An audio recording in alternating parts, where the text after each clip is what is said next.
أعوذ بالله من الشيطان الرجيم. بسم الله الرحمن الرحيم. الحمد لله رب العالمين. والصلاة والسلام على سيدنا ونبينا أبي القاسم المصطفى محمد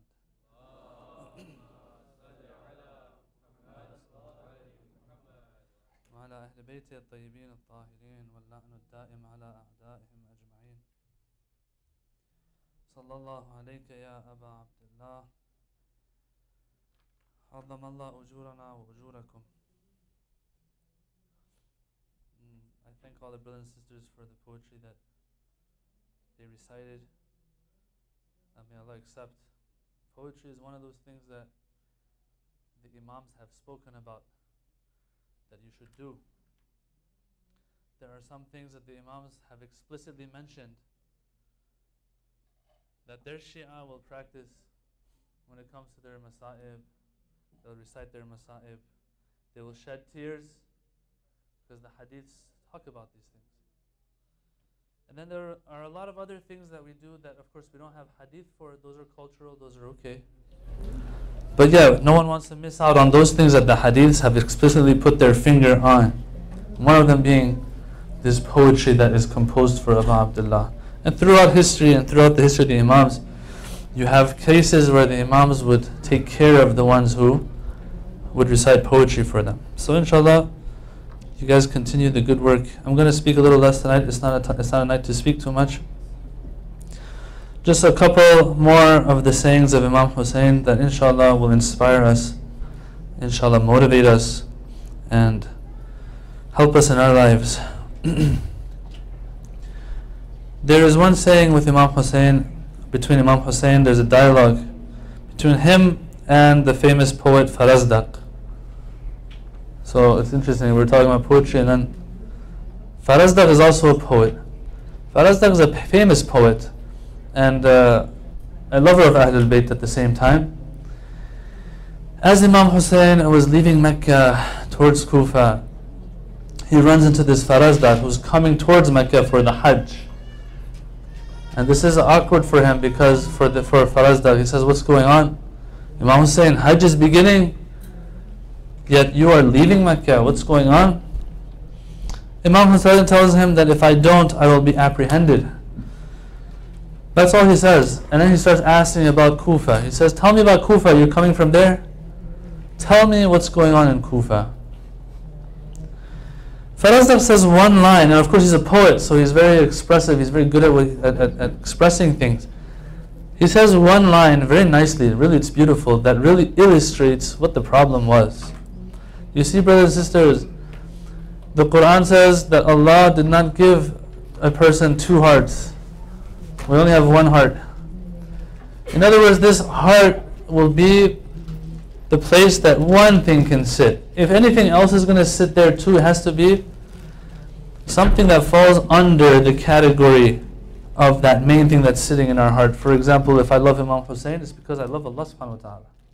If I love my parents, because I love Allah subhanahu wa ta'ala. At the end of the day, things trace back to one thing. If there are two things, that's a problem. Why? The Quran says, I didn't give you two hearts, I gave you one heart. So when you open up this heart, it should only show Allah subhanahu wa ta'ala. Anything I do is because of that, due to that.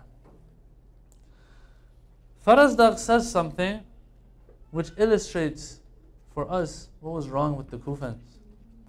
And inshallah today we're careful that we don't have the same problem they did. He said, do you want to know about the Kufans? The Kufans, قُلُوبُهُمْ مَعَكَ. Their hearts are with you, O Abu Abdullah. They love you. So right here, if you ask me, is that enough? Someone like me will say, yeah, love of Imam Hussein is going to take care of everything. For some of us, that's what it is. For some of us, they say, for me, matam is everything. Well, we have to see if we have a hadith for this or not. We have to see if we have a verse of Quran or not. No, there's more than that. There's more than that. It's not hard to love Imam Hussein. It's not hard. You have to be pretty evil to hate Imam Hussein, dislike Imam Hussein. Even today, some of the ones who will say that the Shia are mushrik, those same ones, you will see them online. They will have a 2-hour video explaining what happened in Ashura, better than you and I.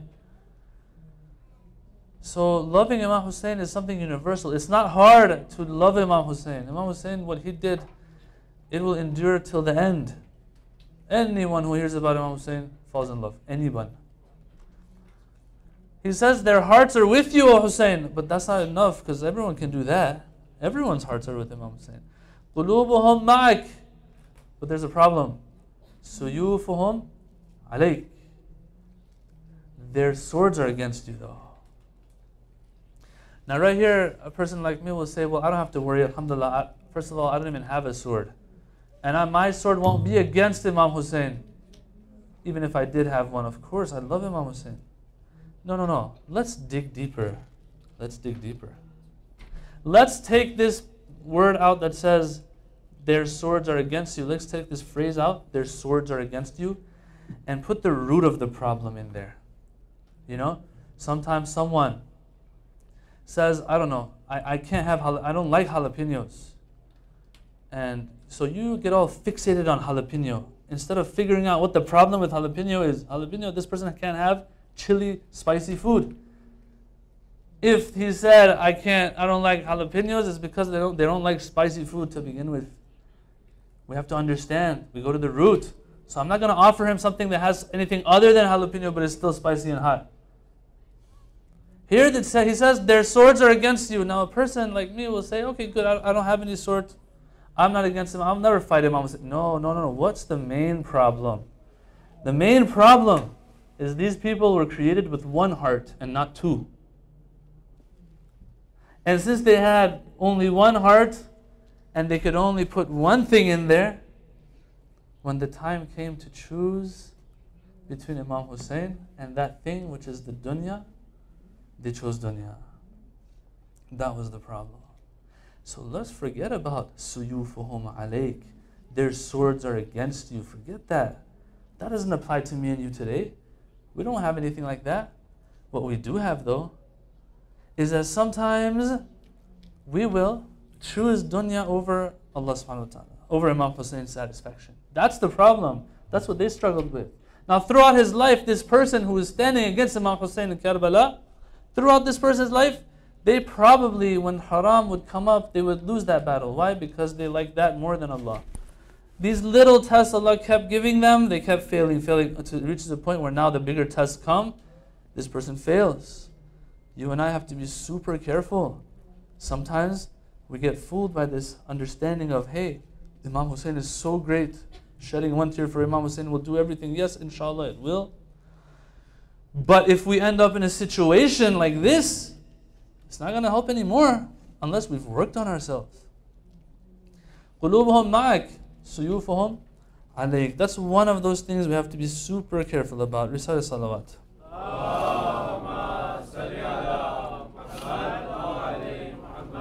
Now someone might ask, what is dunya? You keep saying dunya. What is it? Earth? Planet Earth? This world? What is it? This dunya, brothers and sisters, that people always are talking about, and we've heard so much, and Imam Ali is attacking in Nahjul Balagha and so on. This negative dunya, this bad dunya, is anything, brothers and sisters, anything that will compromise your akhirah. Okay? You with me? It can be a cloak, it can be devices, it can be clothing, it can be anything, it can be fame, fortune, whatever. It doesn't always have to be something huge. For some it might be a tasbih. But if the time comes that I have to choose between this tasbih and my akhirat, sometimes some people fail even this much tasbih. That person's dunya is this tasbih right now. We have to pay attention to this fact. That dunya doesn't have one color. You got to be careful. Any time I see that there is something out there that I have to pay some of my akhirah for to gain, that's that dunya. That's the dunya that I'm not going to allow sit in my arshur Rahman, the throne of Rahman, that we have hadith for. That this qalb, this heart, is arshur Rahman, is a throne of Allah. Allah wants to sit here. فَلَا تُسْكِنْ عَرْشَ الرَّحْمَنِ غَيْرَهُ. Don't put anyone other than Allah here. Don't let anyone else sit here. Anyone else sits here, becomes the priority, that is my God now. That is what is going to be my dunya. Having said that, let's move on to the next saying of Abu Abdullah Hussein. where he delivers a sermon to his own companions, and he says, he begins, إن هذه الدنيا قد تغيرت وتنكرت. On the way to Karbala, he delivers a sermon. You feel like he's giving akhlaq dars now to his companions, getting them ready,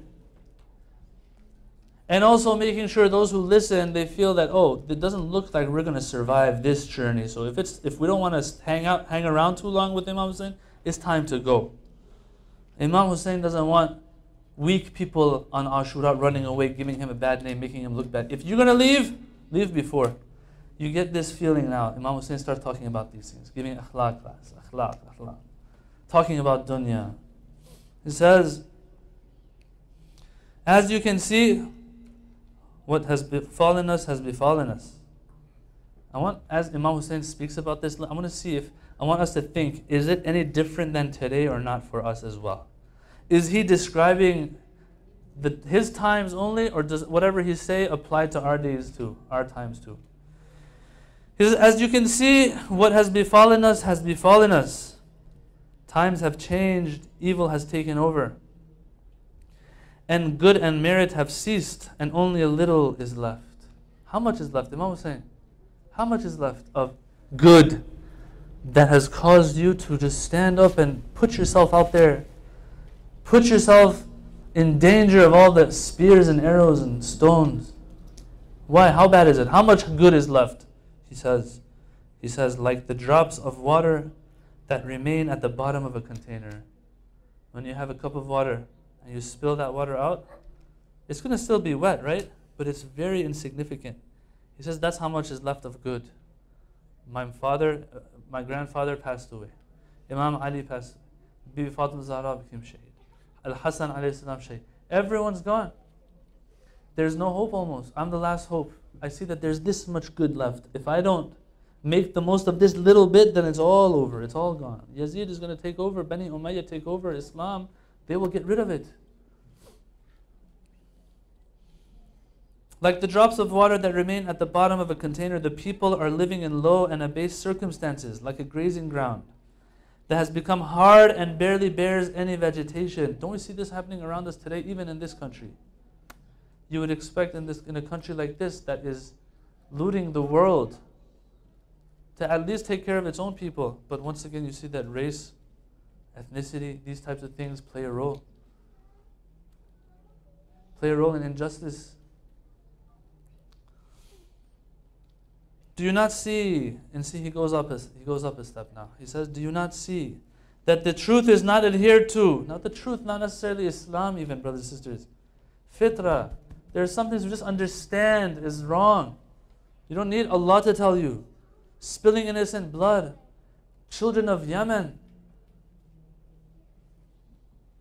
Do you not see that the truth is not adhered to and that falsehood is not refrained from? In such circumstances, it is befitting for the believer to be eager to meet his Lord and leave this world. What's the point? In such abased and filthy circumstances, death to me is salvation itself, and life with the oppressors is only hardship and weariness. What a bad deal, brothers and sisters. Hardship and weariness in this dunya, and then what? What do I get in return in the akhirah? Nothing in return. This is referred to in the Quran as khasirat dunya wal akhirah, a person who lost this life and the hereafter. In Qom, when we would walk in, the house that we were in, right there, right in the front, I still remember the handwriting even. They had a big sign, maybe half of this projector, what do they call it, screen here. It said, it was a saying by Ayatollah Shaheed Quddusi, the son-in-law of Allama Tabatabai, who became Shaheed. They killed him, assassinated him. He said he was the head of this hawza, him and Shaheed Beheshti that we were in. These two Shaheeds, they were running this hawza. Anyway, they had a saying up there that he said, oh people, oh brothers who are coming for hawza, you're coming for hawza, good for you. You're coming, but if you're coming with the intention that now after you study you go back and people look at you highly, revere you, kiss your hand, there's money involved, things like that, leave right now at the door. Go back and find a halal living. So he sees it as haram. Find a halal living. Why? Before you become khasirat dunya wal akhirah. There's nothing going on in the hawza, guys. Nothing much happens in the hawza, like when it comes to like pleasures and stuff. Yes, when you go there, you feel like you've been liberated from within. But it doesn't have anything to offer. From the showers to the food to the dorms to the... We had lived in Qom with the ceiling fan. No AC back then. But he says, look, this is what we have to offer. And if you're coming with that intention, okay, your dunya is ruined. Because look, this is what you got. This is all you got. And in the akhirah, you also have nothing. Khasrat dunya wal akhirah. He says, life with the oppressors, Imam Hussein says, life with the oppressors for me is weariness and hardship in this life, and then in the hereafter I have to pay a bigger price. What kind of deal is that? The people, and now he's echoing what he was saying before in the previous saying. The people are the slaves of the dunya. And nas abidud dunya. What is a slave, brothers and sisters? What does a slave do? The slave, it's as if they have no will from the independent will. All they have is master's satisfaction, master's satisfaction. In the previous saying, he said, what we got out of what Farazdaq was talking about is that these people, their problem was that they had fit into their hearts two loves. But when the time comes and you have to push one out, they chose the wrong person to push out, the wrong one to push out. Here, it's being worded in another way by Imam Hussein. Imam Hussein, he says that don't you see the peoples are slaves of the dunya. What happens when you're a slave? You have the master's satisfaction in your mind. That's all you're programmed to do. And so what happens is, if anyone else's satisfaction comes next to the satisfaction of your master, which one are you going to pick? Your master's satisfaction. That's why you're the abd of your master. He says, An-nas abidud dunya. They are the slaves of the dunya. That means if what this world has to offer you, if you ever have to choose between what this world has to offer and Allah, if you're an abd of Allah, you choose what Allah wants. The wajib and haram of Allah, you take care of it. But if you're an abd of dunya, what do? What's your priority? It's very clear what your priority is. You choose what the dunya wants to give you. It doesn't matter what Allah wants. I've said this again and again these nights, brothers and sisters. I've said it again and again and again. It's all about the wajib and haram. First and foremost, that is what makes you Abdullah. Because it's like a treadmill. Either you run on it, or you fall off. There is nothing in between. You either are Abdullah, and if you're not Abdullah, you're Abd of something else. And that ain't Allah. On a night like this, Imam Hussein shows us what it means to be Abdullah. He shows us that if you're an Abdullah the way I was, now my test was harder, but I did my ubudiyyah of Allah. You do your ubudiyyah of Allah too, Allah will bring love for you as well. People will fall in love with you. It's not even in your hands. إِنَّ الَّذِينَ آمَنُوا وَعَمِلُوا الصَّالِحَاتِ سَيَجْعَلُ لَهُمُ الرَّحْمَنُ وُدًّا. The ones who believe and do righteous deeds, Allah will put wood in them. Wood, with a tashdid on the dal. Wood means love. Mahabba. People like you. Ayatollah Bahjat is passing by. Everyone's in love with him. He hasn't even spoken to you in his life once. What do you love about him so much? It's just the nur of Allah. But we go around and try to find this love elsewhere. Sometimes we trample over Allah's commands to even gain this love. God forbid. He says, An-nas abidu dunya wa dinu la'iqun ala al-sinatihim. This sends shivers down my spine. They are abd of dunya, one. And at the same time, they also have another problem. The deen is something that's in their mouth that they're just turning around in their mouth. Okay, at least they have it, Imam Hussein. At least they have the deen. He says that's no good. Why? Because they are twisting and twirling this in their mouth and keeping it there as long as their lives are comfortable. Their lives are easy, their lives are good. But once the time comes for a little bit of testing, قَلَّتْ دَيَّانُونَ. The religious ones, all of a sudden, everyone was talking about religion. Everyone was attending. Everyone this, everyone that. When the time comes, oh brother, I think you should stay away from this haram. He's like, oh, it's all right, this one time it's okay. Sister, this, that. No one's going to look at me anyway. No one's going to see me. That one time. He says, when the bala comes, when the tests come, قَلَّتْ دَيَّانُ. All of a sudden, these religious people, they were all super religious. Imam Hussein, لَبَّيْكَ يَا Hussein, لَبَّيْكَ. They're nowhere to be found. الدِّينُ لَاعِقٌ عَلَىٰ أَلْسِنَتِهِمْ. لَاعِقٌ. When you say mil'aqa in Arabic, mil'aqa means spoon. That what you put in your mouth and you pull out. La'iqun is something like that. It's there. It's like chewing gum. You chew it as long as it's good for you and it has flavor. After the flavor is gone, what do? You spit it out. That's how our deen has become sometimes. And then we wonder that, hey, on Ashura, if I was there, whose side would I be on? Yes, 1400 years have passed. The story of Imam Hussein has been repeated again and again and again. Of course, I know the answer to this question and to this test question. Allah's not going to test me with another Ashura. Shaykh Amin, here's Imam Hussein. Whose side are you going to be on? Yazid or Imam Hussein? I'm like, I know the answer to that one. He's not going to test me like that. He's going to test me with, oh, it's a wedding night. And since my culture says, like, this is how I dress in front of non-mahram, I'm going to do it anyway. For Muharram, I'm not going to listen to haram music, not halal. Halal is okay. Haram music. After Muharram is over, okay, well now Imam Hussein is not watching anymore. We can go back to what we were doing. Yet these little things, they might seem insignificant. I'm running the center, but I also backbite every now and then. I run the center, but I hurt people's feelings sometimes. I break people's hearts sometimes. And these are just examples, brothers and sisters. Or else I don't mean it. I don't mean anything specific. I'm a sheikh, I lecture, good for me. But then when I'm at home, my wife is scared of me because of how I deal with my kids and my wife at home. My parents raised me, but whenever I am upset with them, even though I'm 50 years old and they're 80,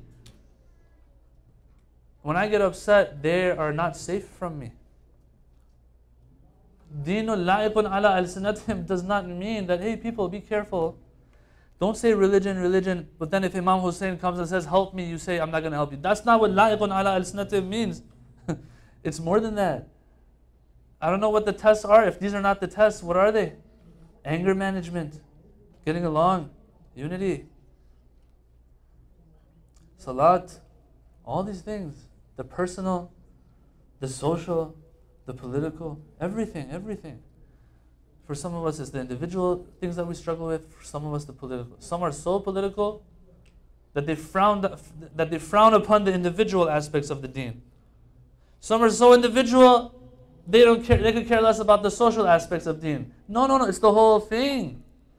Akhlaq doesn't just mean that I put my head to the side and I walk in the street like this, and people think I'm humble. No, the Imams have taught us, if you want to see if someone is religious or not, test them in how trustworthy they are, how much you can leave amanat with them, amanat in physical things or even like secrets that you share with them. How much do they hurt other people, their feelings, break their hearts, things like that. So much, there's so much. فَإِذَا مُحِّسُوا بِالْبَلَاءِ. But when they are مُحِّسُوا بِالْبَلَاءِ قَلَّ الدَّيَّانُونَ. When they are tested, the religious ones are very little. Brothers and sisters, that's what deen is all about. The Quran says, أَحَسِبَ النَّاسِ أَن يَقُولُوا أَن يُتْرَكُوا أَن يَقُولُوا آمَنَّا بِاللَّهِ وَهُمْ لَا يُفْتَنُونَ. Do you think we're going to just let you go? You say, I believe in Allah, and that's it? No more testing? No. This is the Quran. The Imams are a manifestation of the Quran and its teachings. They echo the teachings of the Quran. And to finally end, although there are many nice lessons, there are still more sayings, but to end it all, I'm going to go back to what Abu Abdullah Hussein said to his son Ali al-Akbar, and what Ali al-Akbar said to his father. It says that as they got close to Karbala, Imam Hussein nods off for a little bit and he wakes up again. And he keeps saying, Inna lillahi wa inna ilayhi raji'un. Inna lillahi wa inna ilayhi raji'un. They ask him, Oh Imam, why? Ali al-Akbar asked his father, what's going on? He says, إِنِّي خَفَقْتُ بِرَأْسِي فَعَنَّا بِي فَارِسٍ. He says, I nodded off for a little bit, and I heard someone saying, someone calling out, maybe an angel, whatever, that الْقَوْمُ يَسْرِي وَالْمَنَايَا تَسْرِي إِلَيْهِمْ, that this caravan is going and death is coming with it. And I knew that this is us. It's over. As they got closer and closer to Karbala. What did Ali al-Akbar say? We've all heard. We've all heard. He said, "Oh Father, you said death. Now I'm gonna commentate. I'm gonna give a commentary a little bit. You talked about death. Death went through one ear and out the other. Like, I don't care about that part. Like, what's the question he asked? He didn't say where, how, why. All he said was, when the time comes, are we on the right path or not? For us, brothers and sisters, did I get the mic or not? Am I the one running the center or not? Am I the one organizing a house majlis or not? Am I the one this? Am I the one? None of this matters. If I can do it, alhamdulillah. If I don't, I still have my wajib and haram to take care of. I have my own tests. Others can do whatever they like. Alhamdulillah, others are taking care of business. For me, it is one thing. Every single day there is a chance that death will come. Am I on the right track or not? That's all that should matter. Younger generation, hear me out. If we don't solidify these things in our minds, we're going to grow up, and before you know it, we can't change ourselves. Who cares? Imam Hussein teaches me, who cares? Who cares who did this, who did that? Did I get my Salat al-Layl in this night? Did I get my Salat al-Fajr in this night? Did I do what I was supposed to do? Did I get close? That's all that matters. Did I get closer or not? Was I on haqq or not? Because I don't know if my death comes today. I don't know what to do if I'm not on that right path. Ali al-Akbar, his father he asked his father, are we going to be on the right path when it's time to go? That's all that matters to me. And he says, yes, my son. Yes, we will be on that right path. He says, إِذَنْ لَا نُبَالِ أَن نَمُوتِ. Then, okay, there's no problem. Because maut for him is just a bridge. Brothers and sisters, that's what we take away from Karbala. Death is only a bridge. If we're struggling in life, Imam Hussein struggled too. If we lose a loved one, look at all the loved ones Abu Abdullah lost. If we have tests, look at his tests. It's easy to sit here on the night of Ashura and speak about these things, brothers and sisters, but when I go back home, when you guys go back home, when a week, 2 weeks, 3 weeks, 2 months, 3 months pass and things become normal, remember that kullu yawmin Ashura, kullu ardin Karbala, that day is also a struggle. Every day is a struggle until next year Ashura comes again and we're motivated and empowered again. Inshallah. I will end here. I thank all of you for coming these nights. I thank Allah for giving us tawfiq to learn as much as we could from the sayings of Imam Hussein. As I said, there's a lot more that he said. Maybe that calls for another series. Just the things that he said on Ashura day, those themselves are important sermons that he delivered. But we took away as much as we could. We thank Allah for that. What's more important is, I think we took away enough.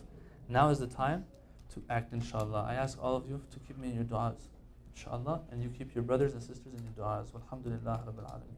Salawat ala Muhammad wa alihi.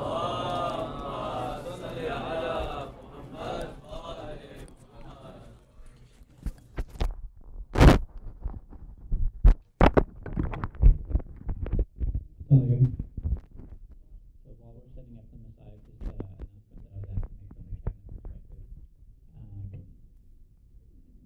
Shabi Ashur and Ramadan are the biggest moments where we'll fundraise for the center. Mashallah, say there's many people who are earners on both sides of the curtain here. And so the cabinet is several $1,000s short of their target. The number that I was given was $17,000 short of their target. Mashallah, say from the, even if you just look at it from the OHL standpoint, there's so much, I shouldn't use the word burden, but there's so much that we ask of the cabinet to do all the programs that we do, and there's the financial implications from that. So if you guys can, just even a little bit, if you can give to support Zainabia, to support Elevate Association, such that we can run the programs, that'd be greatly appreciated.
before we end our programs out for the night.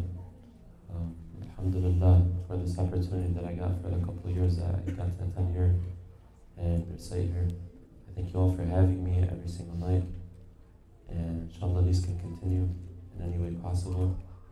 And please, if you can keep me in your du'as, don't forget me, don't forget Shaykh Amin, don't forget the organizers of this program, don't forget each other from your du'as, inshallah, and Imam al-Mahdi alayhi salam from your du'as, and all the Muslims that oppressed around the world.